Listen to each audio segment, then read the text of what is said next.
Bonjour et bienvenue. Merci de prendre le temps de participer à cette série de capsules portant sur le dépistage en lecture dans les écoles de langue française de l'Ontario. Que vous soyez direction de l'école, direction adjointe ou leader pédagogique, votre rôle est essentiel dans la mise en place d'un enseignement de la lecture fondé sur des données probantes. Cette série vise à vous offrir des repères clairs et pratiques pour soutenir ce travail dans votre école.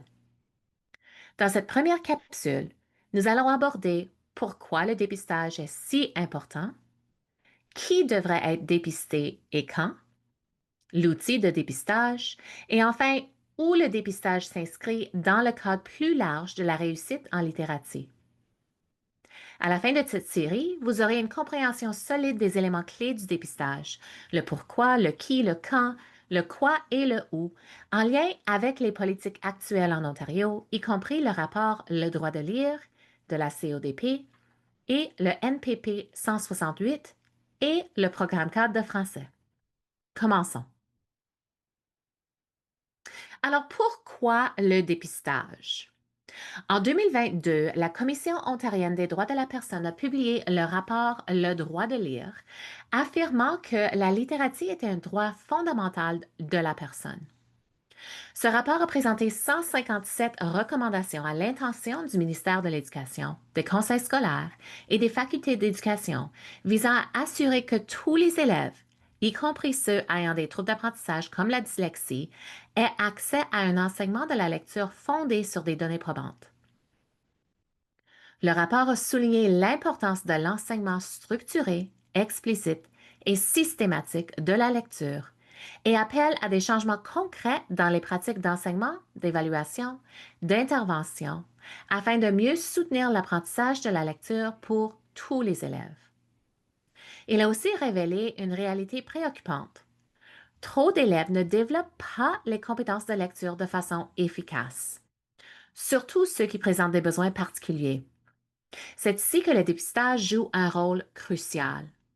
Le dépistage permet d'identifier rapidement les élèves à risque de difficultés en lecture avant que les difficultés ne s'aggravent. Il s'agit d'une pratique fondée sur des données probantes qui vise à assurer que chaque élève ait une chance équitable de maîtriser les compétences de base en lecture.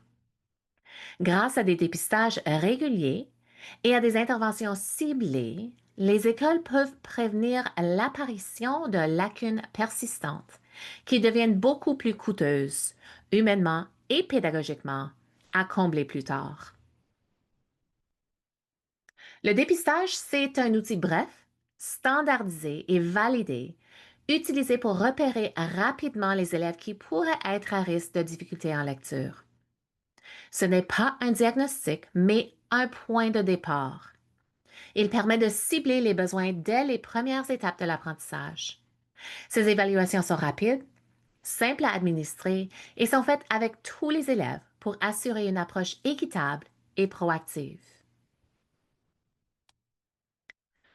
Publiée en 2023, la note politique programme 168 exige que toute école élémentaire mette en œuvre un dépistage universel et normalisé en lecture du jardin d'enfants à la deuxième année.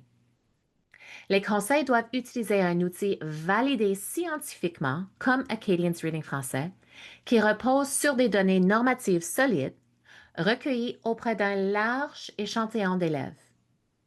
Cela signifie que les seuils de risque et les buts repères sont établis de façon rigoureuse, selon ce que la recherche démontre être nécessaire pour un apprentissage réussi de la lecture. Les buts repères ne sont pas arbitraires. Ils permettent d'identifier rapidement les élèves qui ne progressent pas au même rythme que leurs pairs avant que les difficultés ne deviennent visibles. Avec des outils comme Acadians, on obtient des données comparables, fiables et utiles sur le plan pédagogique qui nous permettent d'agir tôt, avec précision et efficacité.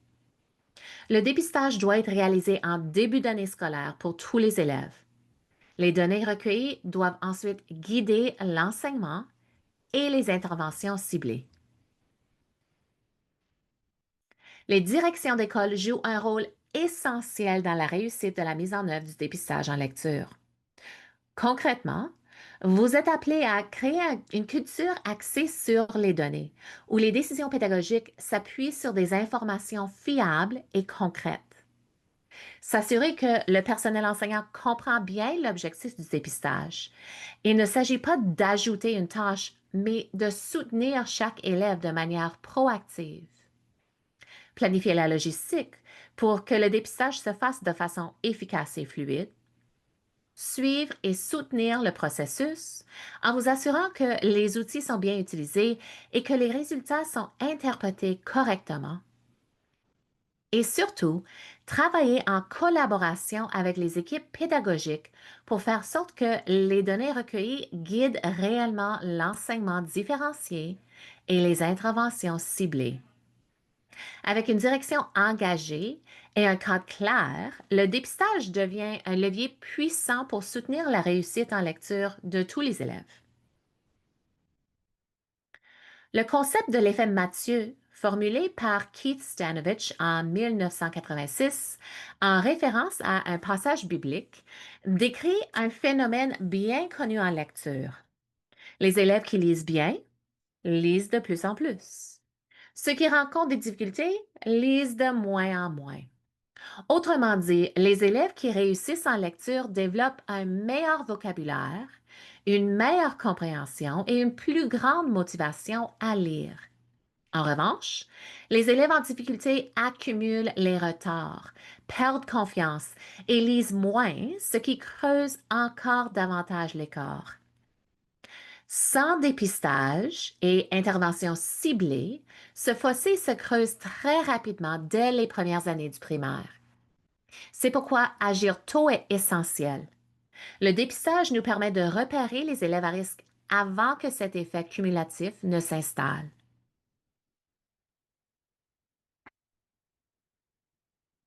Nous venons de voir que l'effet Mathieu décrit un écart qui se creuse avec le temps. Et grâce aux données de Cadence Reading Français, nous constatons que ce phénomène se produit réellement dans nos écoles. En première année, la majorité des élèves commencent avec des compétences similaires. Mais dès la fin de la première année, un écart important apparaît entre les élèves à faible rendement et ceux à rendement moyen. Ce graphique illustre les trajectoires de croissance de ces deux groupes. En rouge, les élèves à faible rendement et en vert, ceux à rendement moyen. Ce ne sont pas nos élèves les plus forts et pourtant, on voit que l'écart se creuse année après année. En cinquième année, l'écart devient très difficile à combler sans intervention intensive. La bonne nouvelle, lorsque nous comprenons ces compétences spécifiques que nos élèves doivent acquérir, nous pouvons intervenir de façon ciblée et efficace. Et c'est précisément ce que permet le dépistage et nous aide à détecter tous les élèves qui ont besoin d'aide. Et dans quel domaine précis? Passons maintenant à qui devrait être dépisté et quand. NPP 168 est clair. Tous les élèves du jardin d'enfants de la première année et de la deuxième année doivent être dépistés à l'aide d'un outil standardisé et validé scientifiquement. Pourquoi? Parce que le dépistage est un outil préventif et équitable. Il nous permet d'avoir un portrait clair des compétences en lecture de chaque élève et d'agir rapidement lorsque c'est nécessaire. Le dépistage évite qu'on passe à côté d'élèves qui ont besoin de soutien, mais dont les difficultés ne sont pas encore visibles en salle de classe. C'est une mesure inclusive qui donne à chaque élève les meilleures chances de réussite dès le début de son parcours scolaire. Le dépistage doit être effectué à deux moments clés dans l'année scolaire. Le premier dépistage, obligatoire pour tous les élèves, doit être complété avant la mi-novembre. Il est idéal que ce dépistage se fasse près du début de l'année scolaire afin de s'assurer que tous les élèves aient rapidement accès à un enseignement en littératie adapté ainsi qu'à des interventions ciblées si nécessaire. Pour les élèves qui n'ont pas atteint les seuils attendus lors de ce premier dépistage, un deuxième dépistage obligatoire doit être complété avant la mi-mars. Ce suivi permet de mesurer les progrès réalisés et de s'assurer que les interventions mises en place sont efficaces. Pour les élèves qui ont atteint le but repère du premier dépistage, le deuxième est facultatif, mais peut être utile pour confirmer la progression. Le calendrier de mise en œuvre du dépistage suit plusieurs étapes. D'abord, une lettre d'information doit être envoyée à la maison dans les premières semaines de l'année scolaire pour expliquer le processus de dépistage. Ensuite, le premier dépistage doit être complété avant la mi-novembre pour tous les élèves. Ces résultats de dépistage doivent être communiqués, puis inclus dans le bulletin scolaire de janvier. Le deuxième dépistage, requis seulement pour les élèves qui n'ont pas atteint le but repère, doit être complété avant la mi-mars. Les résultats de ce deuxième dépistage doivent ensuite être partagés et apparaître dans le bulletin de juin. Alors, qu'est-ce que le dépistage de la lecture? Le dépistage en lecture, c'est une évaluation brève, normalisée et administrée à tous les élèves de façon équitable et systématique. Cette évaluation permet de détecter tous les élèves qui pourraient être à risque de difficultés en lecture, d'identifier les compétences spécifiques qui posent problème et surtout d'orienter rapidement des interventions ciblées en fonction des besoins réels de chaque élève. Le dépistage n'est ni un test de rendement, ni un outil de diagnostic. C'est un point d'ancrage pédagogique qui nous aide à intervenir au bon moment, de la bonne façon. Mais le dépistage ne se limite pas à l'élève. Il nous donne aussi une vue d'ensemble de la santé de notre système. Où observons-nous des tendances de rendement plus faibles dans une cohorte, une école ou à l'échelle du conseil? Est-ce que nos approches pédagogiques universelles sont efficaces pour la majorité des élèves? Est-ce que les élèves à risque sont identifiés rapidement et reçoivent le soutien nécessaire? On peut donc considérer le dépistage à deux niveaux complémentaires. Au niveau individuel pour cerner et répondre aux besoins précis de chaque élève et au niveau systématique pour orienter la planification pédagogique, le développement professionnel et l'allocation des ressources. L'enquête Le droit de lire de la CODP a été claire. Les fiches d'observation individualisées et les évaluations basées sur des niveaux de lecture ne permettent pas de guider efficacement l'enseignement.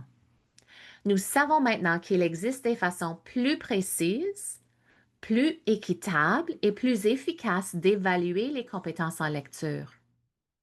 Le dépistage basé sur des données probantes, comme Acadian Reading français, permet de mesurer des compétences précises dès la maternelle, jardin d'enfants, repérer rapidement les élèves qui ont besoin de soutien, intervenir avant que les difficultés ne s'aggravent. Alors, qu'est-ce qu'on attend concrètement d'un outil de dépistage? Un bon outil de dépistage est court. Et c'est justement grâce à sa brièveté qu'il peut être intégré facilement à plusieurs moments dans l'année scolaire sans perturber l'apprentissage.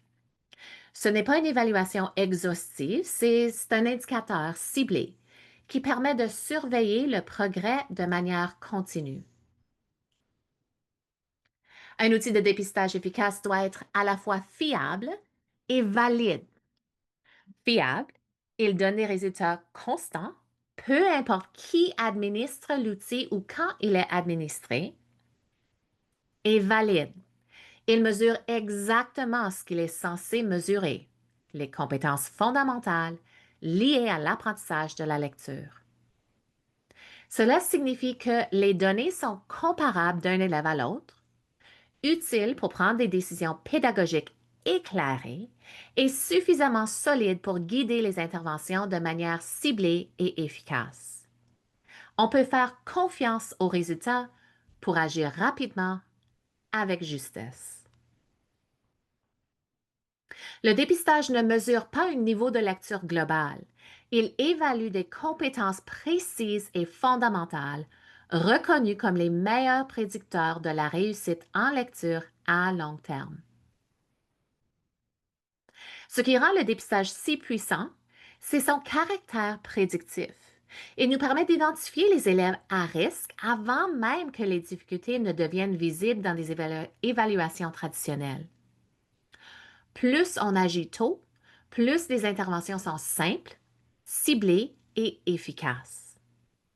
Le dépistage nous donne donc une avance précieuse, celle de pouvoir prévenir au lieu de rattraper et de bâtir des parcours de lecture réussis dès le départ. Jusqu'à maintenant, plusieurs des outils utilisés dans nos écoles n'étaient pas validés de manière rigoureuse. Certains ne sont pas normalisés, d'autres n'ont jamais démontré leur fiabilité ni leur validité de façon indépendante. Même les éditeurs de ces outils reconnaissent que les résultats doivent être interprétés avec prudence. C'est exactement ce que souligne la CODP dans son rapport Le droit de lire. Pour offrir une lecture équitable à chaque élève, nous devons nous fier aux données que nous utilisons.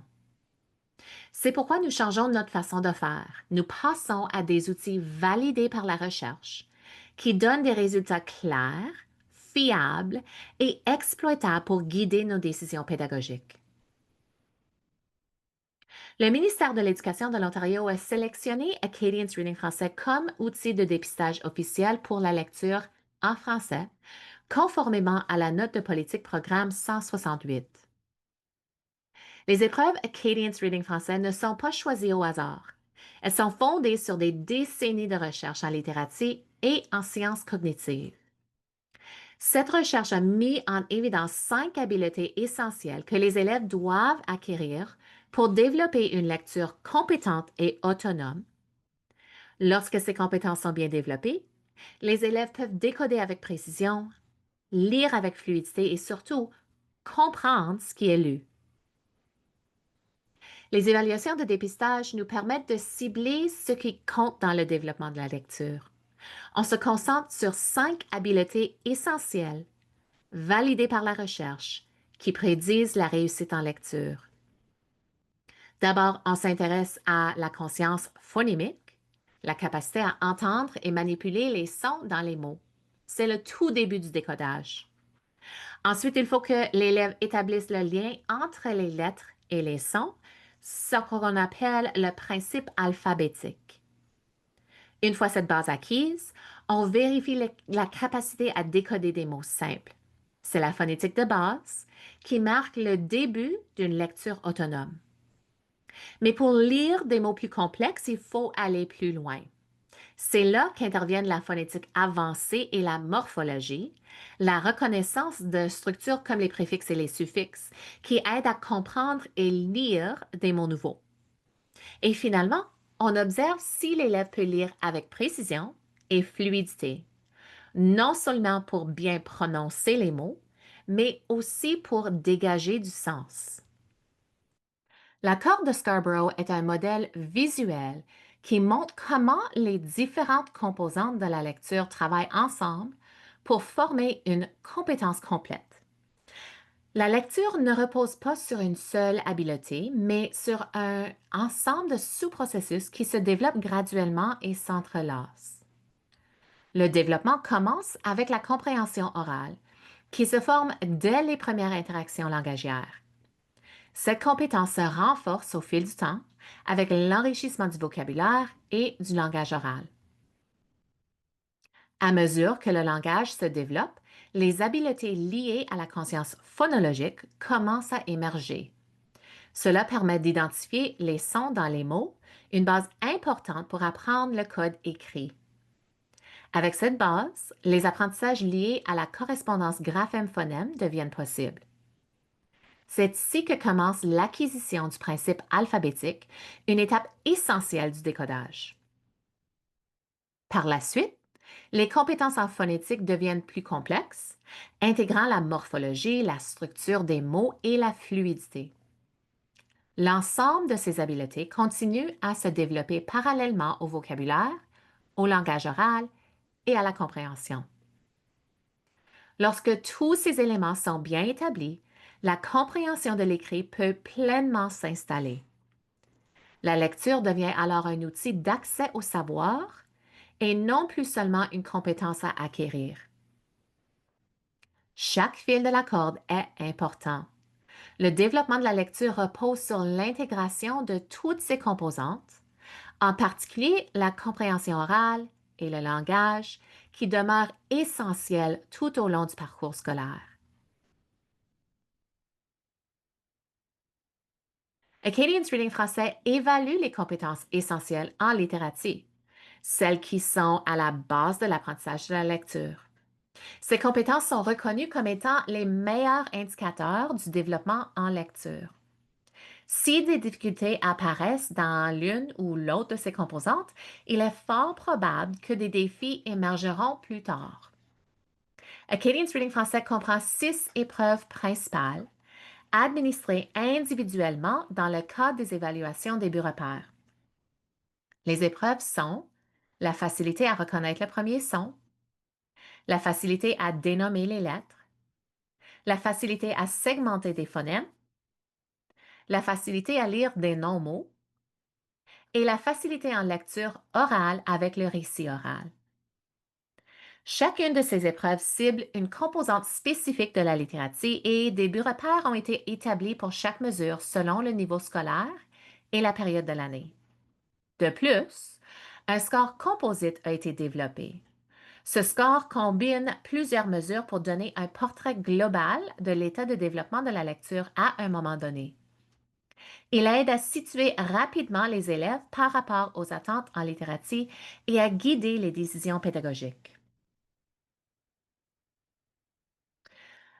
Le dépistage occupe une place centrale dans un système d'éducation qui vise la réussite de tous les élèves.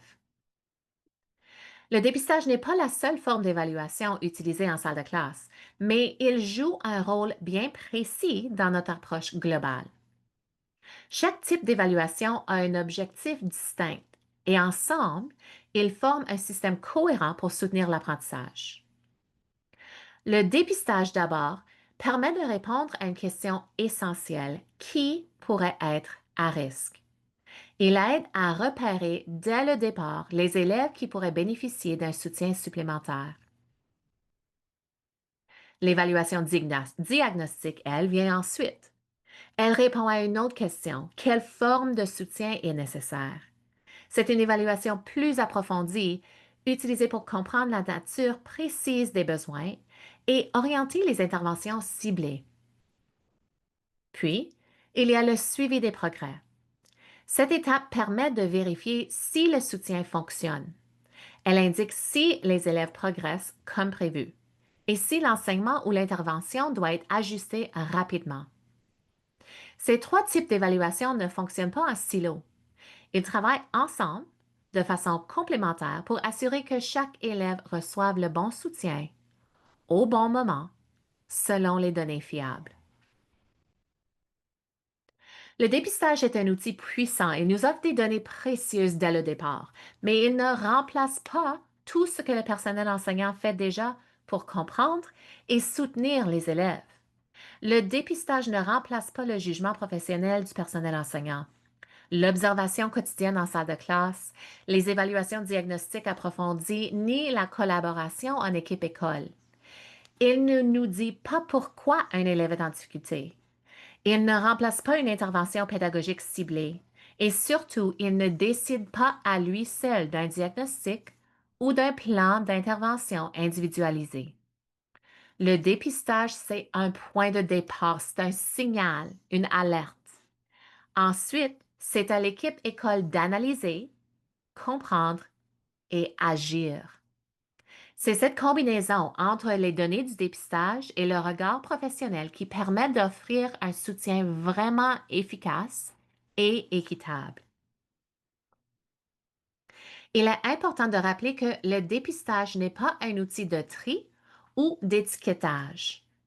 Les orientations sont claires autant dans le rapport Le droit de lire que dans la note politique programme 168. Le dépistage ne doit pas servir à déterminer à lui seul l'accès à besoins particuliers. Il ne doit pas non plus être utilisé dans l'évaluation du rendement scolaire ou dans les bulletins. Le dépistage ne vise pas à décider qui mérite de l'aide. Il vise à mieux comprendre où se trouve chaque élève dans son parcours d'apprentissage et comment adapter l'enseignement pour répondre à ses besoins.